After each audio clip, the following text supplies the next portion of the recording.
ఇక్కడ వేదికను అలంకరించిన పెద్దలు మరియు మీడియా మిత్రులు మరియు అందరికీ కూడా ఈ వరల్డ్ ఎగ్ డే సందర్భంగా శుభాకాంక్షలు తెలుపుతూ కొన్ని చిన్న చిన్న విషయాలు మీడియా ద్వారా ప్రజలతో పంచుకోవడానికి నేను doctor Uday Kumar, dean of faculty, PV Narasimha Rao Telangana పశువైద్య విశ్వవిద్యాలయం నుంచి వచ్చాను.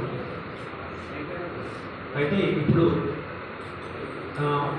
ముఖ్యంగా మనం ఈరోజు ఎగ్గు, కోడిగుడ్డు, ఆ గుడ్డు దాని ప్రాముఖ్యత గురించి మనం మాట్లాడుకుంటున్నాము.